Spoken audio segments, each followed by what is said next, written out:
What if I told you that a messy, incredibly brutal 6-year-long war could be understood by looking at a simple game? Well, today we're going to do just that. We're unpacking the Peninsular War, a conflict that became an absolute nightmare for Napoleon, by seeing how its strategic realities can be modeled right here on a tabletop. And this is where it all kicks off. Napoleon decides to install his brother, Joseph Bonaparte, as the King of Spain. The Spanish people? Yeah, they weren't having it. They rose up in this massive, countrywide revolt. You see, this isn't just a war between kings and their armies. This is a war against the will of an entire nation. So here's our game plan for this explainer. First, we'll set up the board. Then, we'll meet the key players and see what they're fighting for. After that, we dive into the real game changer, guerrilla warfare. We'll see how the big armies clashed, witness the turning point of the war, and finally, we'll figure out how it was all won and lost. All right, let's set up the board. We're using a simplified war game that covers the conflict from 1809 all the way to 1814. Now, don't worry, we're not going to get bogged down in some super complex rulebook here. The whole point is to use the game's mechanics to show you the core strategic problems that each side was facing on the Iberian Peninsula. And just to give you a sense of the scale we're dealing with, think about what these little pieces actually represent. Every single counter is a massive force. We're talking a chorus of 20,000 professional soldiers or a really significant organized pocket of guerrilla resistance. So yeah, the fate of entire armies hangs on every single move. So who are the main players on this board? Okay, we've got three key factions. First, you have the French Empire and their Spanish allies. They were called Bonapartists, Spaniards who actually sided with the new king. Then, of course, you have the Spanish armies and their guerrillas. And finally, you have the Anglo-Portuguese coalition force led by a guy you might have heard of, Arthur Wellesley. And let me tell you, each of them had a very different idea of what winning actually looked like. And this table just lays it all out, doesn't it? It shows you the core conflict perfectly. The French, they just need to keep Joseph on the throne and control the country. The Spanish, they want one thing and one thing only: kick the French out completely. And the Anglo-Portuguese forces, well, they're there to help Spain out, and if they can, to take the fight all the way into France itself. Three factions, three totally different paths to victory. Now we get to the absolute heart of the problem for the French. You see, their biggest challenge wasn't just Wellington's army. No, it was something else entirely. It was something they couldn't just line up and fight in a normal battle. It was the constant, draining, unending pressure of a nationwide insurgency. These Spanish guerrillas were absolute masters of this kind of war. They weren't trying to win huge, glorious battles. Nope.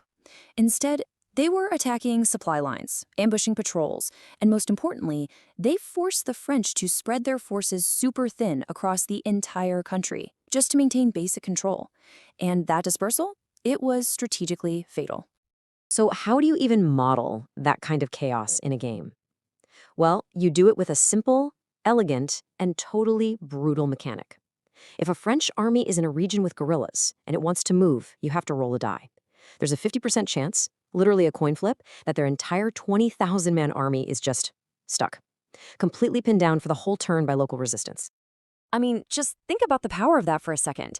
A single guerrilla counter representing a force that can't really be fought directly can potentially paralyze up to 3 French armies. That's 60,000 troops. It prevents them from gathering together for a big, decisive battle.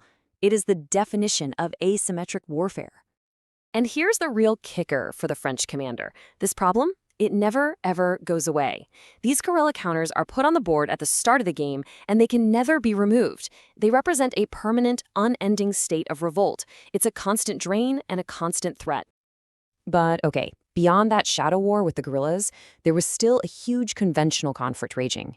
So let's shift our focus to that side of the board and see how the game handles the head-to-head battles between the formal armies, where things like troop quality and brilliant leadership could make all the difference. Right away, you can see a key difference, and it all comes down to troop quality. The veteran French and Anglo-Portuguese troops are just more effective. In the game, they score a hit on a roll of 5 or 6. But the less experienced Spanish regulars and Bonapartist levies, they need a perfect 6. It's a simple mechanic, but it reflects a huge historical difference in training and battlefield experience. But the Allies have an ace up their sleeve, the Duke of Wellington. His special counter is an absolute game changer: He lets them move faster. He gives a crucial +1 bonus in battle, which often turns a miss into a hit. And get this, he can't be captured or killed. His leadership provides a tangible, powerful advantage every single turn. You know, a war is never fought in a vacuum. And for the French in Spain, events happening hundreds and hundreds of miles away were about to have a catastrophic impact. Napoleon had, let's say, bigger ambitions, and the Spanish ulcer, as he called it, was about to be starved of men and resources. This timeline just charts the decline perfectly. After one last big push of reinforcements in 1810, the pipeline from France basically dries up. Then, the real trouble begins. In 1812, Napoleon invades Russia, and he pulls 2 entire armies out of Spain to do it. A year later, 2 more are withdrawn for the War of the Sixth Coalition. The bleeding just never stops. This chart shows that war of attrition in really stark terms. Every single year, the Spanish and the Anglo-Portuguese can get stronger, adding new armies and new guerrilla bands. Meanwhile, France's strength only goes in one direction, down. They aren't just fighting their enemies on the peninsula, they're losing a race against time and logistics. So, let's bring it all together now. How do all these different pieces, the guerrillas, Wellington's army, and those dwindling French forces, how do they all interact to produce the final historical outcome? This is the strategic trap. It's the impossible situation the French were in. They have to be everywhere at once. If they group up to fight Wellington, the guerrillas run wild in their rear, cutting them off.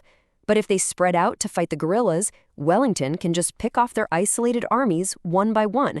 It is, quite literally, an unwinnable situation. And as Napoleon's legendary Grande Armée was freezing to death in the snows of Russia, the fate of his armies in the sun-baked hills of Spain was sealed. The troops they desperately needed just to hold the line were being sent away to fight and die in another, even bigger catastrophe. In the end, victory here wasn't about winning a single glorious battle. It was about achieving those strategic goals that we talked about at the very beginning.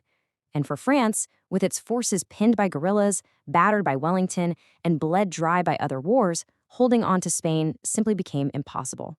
The Allies, on the other hand, they just had to keep up the pressure until the whole structure just came crashing down.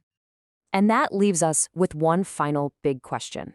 The game, just like the war itself, really poses this fundamental thought. The French had the professional armies, the famous generals, the might of an entire empire behind them. But Spain? Spain had an unbreakable will to resist. In the end, which one proved to be the more powerful force?